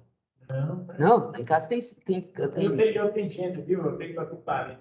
em casa tem cama lá. Não, só quero... Tem. quarto lá para você, lá, um quarto reservado para você lá. O teste pegou, já pega meu pé, falei, não, tá falando pra cá. Eu vou junto, não, eu vou pra cá, meu. Aí hoje eu vou. Então, você tem parente aqui? Tem. Ok. Essa aqui é puramente primeiro ano, quer ver? Muito primeiro ano. A segunda lei do movimento de Newton afirma que uma força maior induz uma maior mudança de movimento e que múltiplas forças produzem uma mudança que é uma combinação das diferentes intensidades e direções de várias forças. Uma mudança no movimento é expressa como aceleração, definida como a mudança na velocidade com o tempo. A segunda lei de Newton, a segunda lei de Newton, que diz o quê? Que força é igual a massa vezes a aceleração. Não é isso? Isso é a segunda lei de Newton. É expressa na primeira equação aprendida por todos que estudam física, né? Força é igual a massa vezes aceleração. Força resultante, lembre-se, né? Esta força, chamada de a mais útil lei física jamais escrita. Eu li errado aqui, né? Esta foi chamada de a mais útil lei física jamais escrita. Aparentemente simples, a equação é de um poder espantoso e, por vezes, terrivelmente difícil de resolver. Porque envolve força, e força é uma grandeza vetorial, né? A dificuldade na aplicação dela decorre muitas vezes do esquecimento que força e a aceleração são grandezas vetoriais. Aí está o problema. Porque se a gente esquecer que força e aceleração são grandezas vetoriais, a gente vai fazer tudo errado. Ué, porque imagina, quando você soma uma força de 5, de 2 newtons, mais uma força de 3 newtons, vai dar 5 newtons? Depende. Depende. Aí que está o problema. Aí que está o problema. Porque você concorda que essa soma pode dar, eu falei 2 mais 3, né? Você concorda que essa soma pode dar desde 1 até 5? Pode dar qualquer valor, infinitos valores de 1 até 5. Então, aí que está a dificuldade da soma de forças. Porque força não é uma grandeza escalar. Não é uma grandeza simplesmente eu somo 2 mais 3. O dia que você for fazer, Entendeu? Que eu fazer, o dia que você for fazer, por exemplo, né? O dia que for fazer física, lá na universidade, Isso. você vai encontrar lá um problema que é chamado problema de 3 corpos. A gente só sai por computação e assim, tirando um punhado de coisas, um punhado de resolver aquela expressão, ao invés de considerando 2 corpos atraindo gravitacionalmente, você coloca 3. Oh. Não tem solução. Nem o melhor computador do mundo. Se você jogar lá e colocar para resolver a lei de Newton, não sai solução. Se você simplificar o máximo possível, julgando todas as possíveis variáveis, considerando todos os possíveis resultados de soma de vetor, sai lá um resultado com infinitas soluções, que é dado por um gráfico. Mas valores... Você consegue resolver 2 copos, 3 copos, não tem solução. E temos, quando você usa a segunda lei de Newton, para atração gravitacional, que é a quarta lei de Newton, né? Não tem solução. Pode ser o que for, pode pôr a mesma massa, pode ser a mesma distância, qualquer que seja, ou seja, quando não resolve, parece simples, não resolve, não tem solução. Vejam, né, que uma formulazinha simplesinha pode, Aí você pensa, né? Por isso que falou aqui, né? Terrivelmente difícil de resolver. e quanto mais copos você põe, Mais complicado fica. em termos de gravitação. Aqui as negocinhas põe caixinha pendurada. Pode botar 10 caixinhas, tem solução. Mas na hora que você pensa em gravitação, gravitação, Sol, Terra, Lua não tem solução. Considera Sol, Terra, Lua. Resolve a equação de Newton para Sol, Terra e Lua, não tem solução. Para o Sol, para a Terra, tem. Para a Lua e para a Terra, tem. Para o Sol, para a Terra e para a Lua, não. Não tem. Não tem solução. Se pegar mais de Sol, não tem solução. Não tem solução usando vetores? Nada. Não tem solução de jeito nenhum. Não dá. Você tem, porque você Tem uma forma aí. 3 copos. seguinte resultado. É, você tem Porque 3 copos. imagina 3 copos girando. A Lua está no plano da Terra. Pensa nos vetores de atração dos copos. Uma hora eles estão assim, outra hora eles estão. É. Exato. Você não tem solução para isso. Vetores que mudam, você não tem solução. 2 copos, que vocês estão girando um em torno do outro, os vetores estão sempre apontados. Apontando um para o outro. Apontando para o outro. Você põe o terceiro, vira uma. Hã? Não tem solução. Ô, Cleoni, olha a pergunta dele. Não tem como resolver. Não, aí você pode secar, desde relatividade, pega tensor, o cálculo tensorial com curvatura do espaço-tempo, você fica dando uma solução. Mas não é uma solução para o cálculo equilíbrio. Você já está dentro de quem? Já está dentro da relatividade. Não é. Não tem solução. Ela não resolve. É, mas a de Einstein, aí. Você vai tirar. É. Gente, no nosso. Cuidado que eu estou gravando aqui. Peraí. Olha aqui. Gente, então preste atenção aqui, ó. Nessa nossa. Ela é terrivelmente difícil de resolver, mas no nosso caso aqui é simples, né? Porque, observe, tem 2 forças duas forças. Se eu falasse assim, vertical, olhando a tela do computador, 2 forças na vertical, 2 forças na horizontal. Se eu quero resolver a resultante dessas 4 forças, o que eu devo fazer primeiro? Achar a resultante na horizontal e achar a resultante na vertical. Quanto dá a resultante na horizontal? A gente pode fazer, né? Então, vamos fazer o seguinte.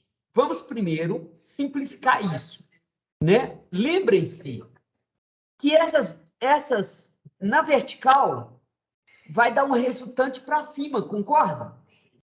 Né? A resultante vai ser para cima. Por quê? Vamos ver como que faz isso, né? Assim, com o desenho mesmo. Vou usar a própria setinha aqui para facilitar. Ó, você tem uma força grandona, uma força pequena para baixo. E tem uma força grandona para cima. Deixa eu ver se eu jogo esse um pouco para baixo. Fiz errado. Ó, você tem uma força pequena para baixo e tem uma força grandona para cima, correto?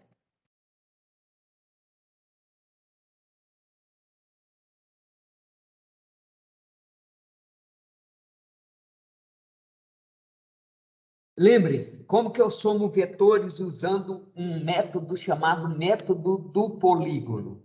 A gente faz com que a origem do primeiro, né, com a extremidade do primeiro, coincida com a origem do segundo, não é isso? Olha aqui, um mais o outro, um mais o outro.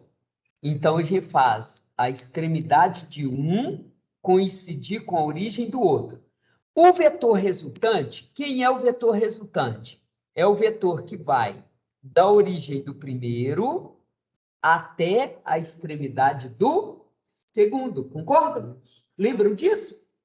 O vetor resultante é o vetor que vai da origem do primeiro até a extremidade do segundo. Né? Deixa eu ver se eu coloco vermelho aqui. Vermelho. Que na prática é maior. Eu não gostei. Maior menos menor. Então, o resultado, eu posso falar, então, que vamos escrever, então, não saí da setinha, né? Não saí da setinha, por isso que deu errado.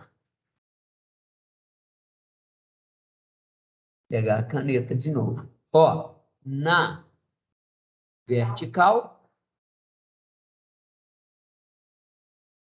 correto? A resultante, eu vou chamar de resultante Y, é igual a quem? A 8 menos 4. Né? Newtons. Lembre-se, newtons. Então, neste caso, vai dar 4 newtons. Portanto, a resultante Y é igual a 4 newtons. Muito bem. Agora, vamos ver a horizontal. Eu uso a mesma técnica na horizontal. Eu tenho uma força grande para a direita. Podia ter colocado cor diferente. Ctrl Z.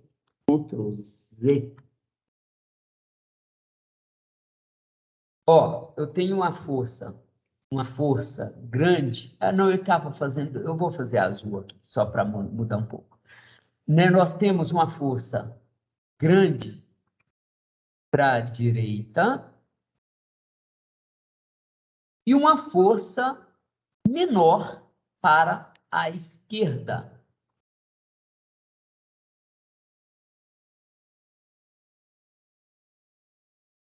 O vetor resultante, quem é o vetor resultante?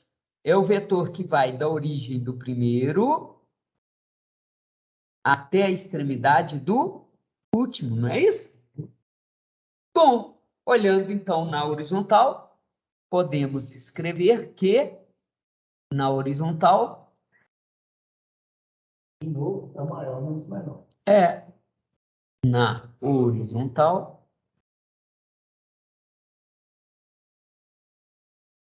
vai dar o maior menos menor, né? Neste caso, então, a força resultante X vai ser simplesmente 10 menos 7. Então, a resultante X é igual a quanto? 3 newtons. Gente, olha a questão como que ajudou a gente, né? Caiu no triângulo 3, 4, 5. Quanto vai dar a resultante final, então? 3, 4, 5. Quanto vai ter? Caiu no triângulo 3, 4, 5. Quanto vai dar a resultante? 5. O 5. Né? Porque, olha bem, vocês concordam que nós temos aqui, ó? Vamos agora fazer um desenho aqui, né? Nós temos... vamos fazer um desenho. Nós temos, então, um vetor laranja, né? Que eu coloquei aqui laranja. Para cima. Para cima, né? Ctrl Z. Ó, eu tenho um vetor laranja para cima. Porque a força para cima é maior. E tem um vetor vermelho para cá. Porque a força desse lado é maior. Então, Ok. um pedaço de um lado. A gente tem duas opções.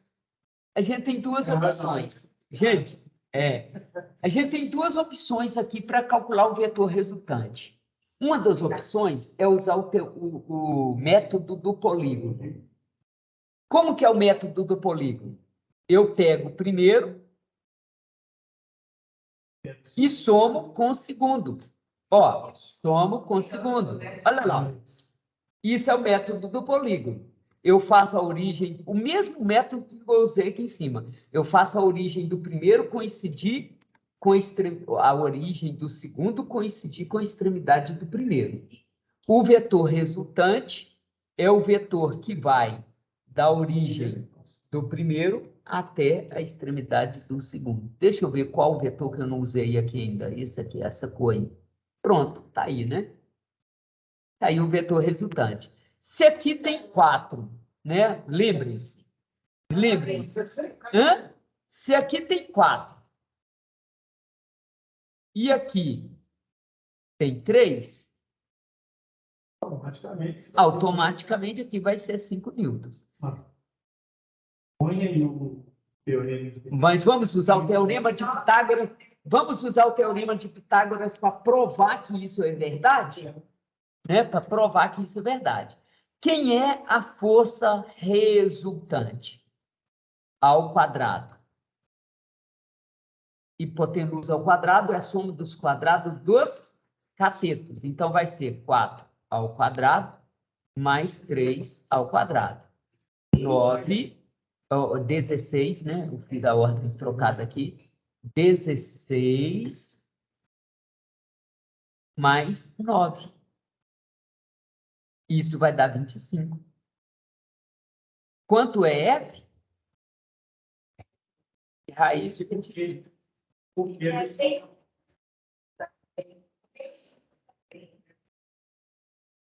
Pronto. Tá aí a força resultante.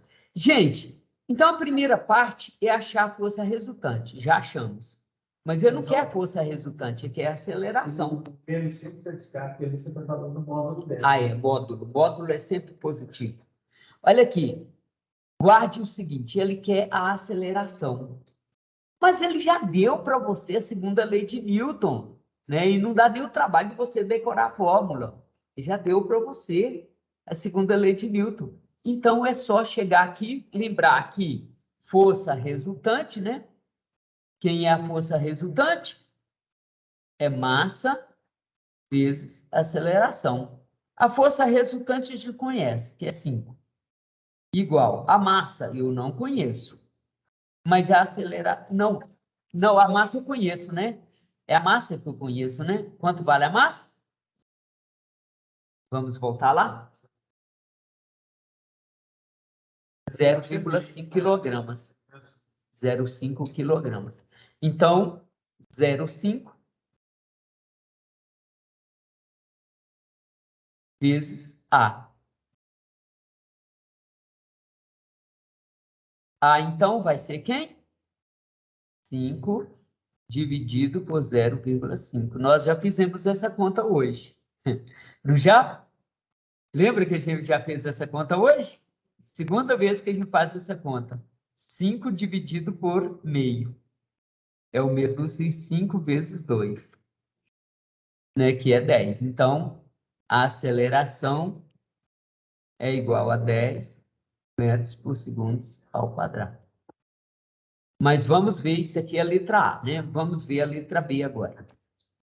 O que pede a letra B? Qual é a direção e o sentido do movimento da massa M? Gente, guardem uma coisa. A direção do movimento é sempre a direção da força resultante. Concordam? A direção do movimento é sempre a direção da força resultante. Imagina, se você tem uma força, né, empurrando para cá, para lá, outra força empurrando para cá, ela vai na diagonal, ela vai na direção da força resultante. É a força resultante que manda no movimento. Correto? Você tem duas forças empurrando, uma para cá, outra para cá, ela não vai nem nessa direção, nem nessa direção. Ela vai na diagonal.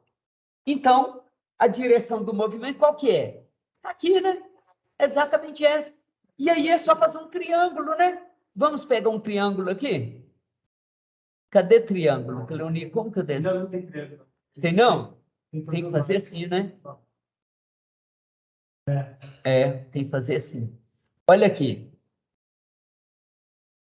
Vamos pegar esse triângulo. Só que o meu triângulo era para ser o contrário, né? Eu acho que era para ser assim. É assim. O meu triângulo está assim. Por quê? Porque, olha lá. Eu estou obedecendo a força. Hã? Não, se você for pela regra do paralelogramo, você está pensando. Pela regra do paralelogramo. Dá ali no mesmo. Dá no mesmo. Então, vamos de novo. O triângulo, então, é como? Assim E assim, eu vou fazer maior aqui para a gente enxergar. Lembre-se que esse lado aqui é menor do que o outro, né? O vetor, aí vamos traçar uma reta agora, ligando, vou traçar de vermelho, ligando aqui, ó. Pimba. A direção do movimento. Ó, pimba, direção do movimento. Mas vocês concordam? Agora eu vou fazer o seguinte com vocês. Eu vou traçar uma linha horizontal aqui. Uma linha horizontal. Vocês concordam que essa direção do movimento forma-se um ângulo alfa aqui? Ó, forma um ângulo alfa. Mas como é que eu acho esse ângulo alfa? Eu já podia ter feito, aqui a primeira triângulo tranquilo. Não é cateto oposto? Aqui não tem um cateto oposto? Ó, aqui não tem um cateto oposto aqui?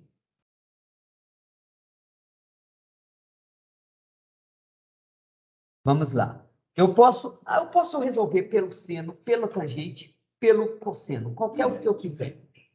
Porque eu conheço tudo. Eu conheço a hipotenusa, eu conheço o cateto oposto, conheço o cateto adjacente. Vamos lá. Se nós usarmos... Quanto ele tem?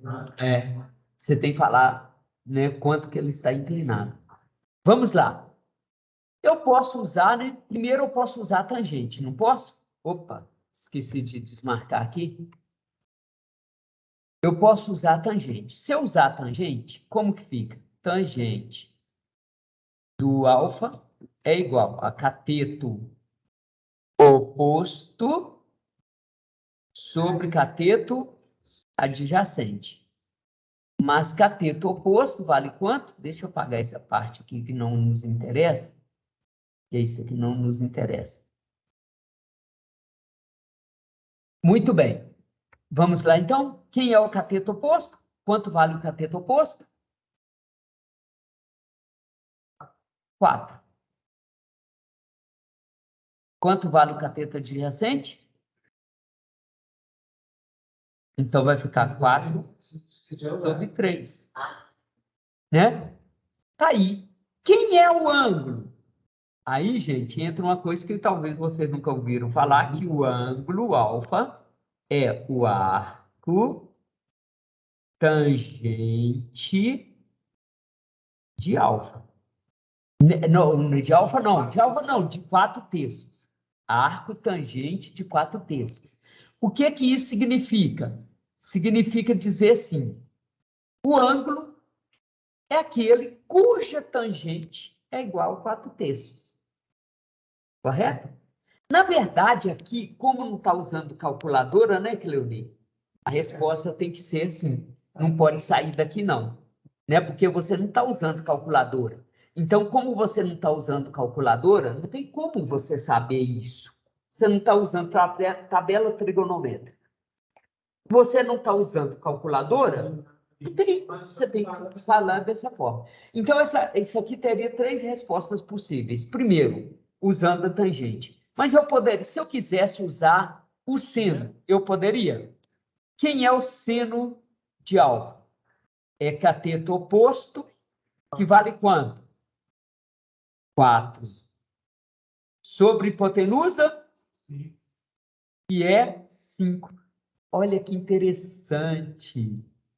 Isso é 0,8 e a gente já trabalhou com esse 0,8 hoje. Acabamos de descobrir o ângulo. A gente acabou de descobrir. A gente já usou a primeira questão.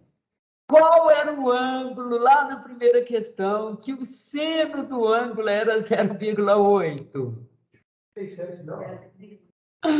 Vamos voltar lá na primeira questão? Olha que interessante. Olha lá. Aqui. Aqui. 53. Olha aqui. Pronto. Acabamos de achar. É claro que na hora da prova você não sabe disso, né? Na hora da prova você não sabe disso. Então, na hora da prova, como que você escreve, então? Na hora da prova? Na hora da prova você escreve assim, alfa é igual a quem? arco seno de quanto? 0,8. Ou seja, alfa é 53 graus. E se eu usasse o cosseno? E se eu usasse o cosseno? Como ficaria os... coincidência. Olha aqui, e se eu usasse o cosseno? Cosseno, quem é o cosseno? Cateto oposto, cateto adjacente sobre hipotenusa. Dá 0,6. Lógico. Alfa é arco cosseno de quanto? 0,6. Qual é o ângulo cujo cosseno é 0,6?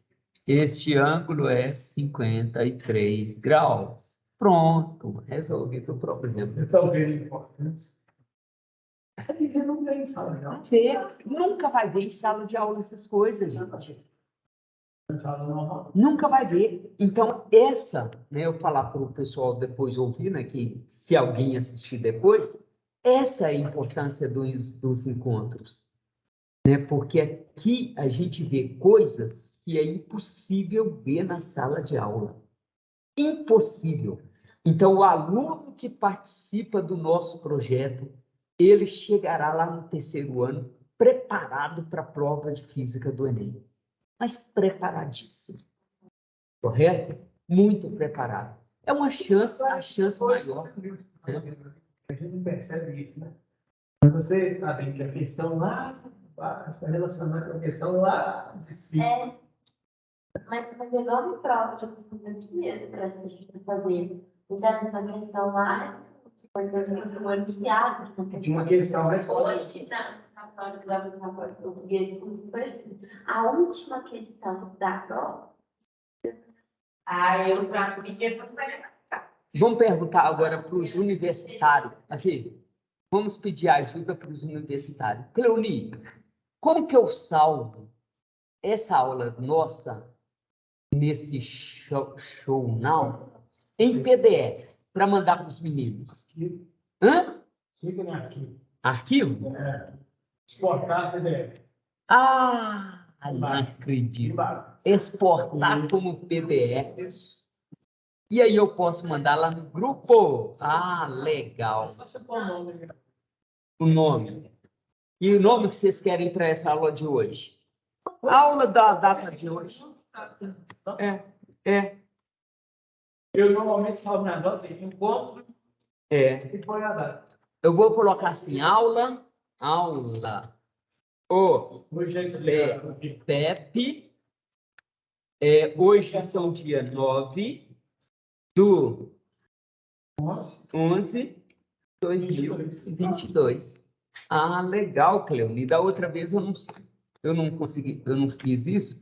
E aí, agora, cadê? Mas para não aparecer eu salvar aqui, Cleoni. Ele está debaixo do meu. Eu estou ali em cima. A pessoa não escolheu onde salvar, que passa. Mas onde escolhe? Aí, eu documento, põe documento. Agora, o salvar apareceu lá. Eu vou salvar na parte de downloads aí. Então, pode só passa lá, Geraldinho Santos. Aí. Cadê? Ok. Muito bem. Então, vou salvar aqui. Salvar. Que aí eu já mando aqui no WhatsApp de uma vez. Não vou nem deixar para depois, não. Por que que eu já salvei e mandou? Não, é porque você salvou a aula, você salvou ela em PDF. Mas você não salvou isso aí. Mas aí eu não... salvar aí, você vai salvar mas aí eu não preciso disso, não. Vou mandar descartar. Eu saí aqui porque eu estava online, por isso entrava alguém, não entrou ninguém. Isso, ok? Deixa eu parar de gravar aqui para a gente não esquecer, né? Boa noite para quem for assistir depois, né? O pessoal que eu dou boa noite.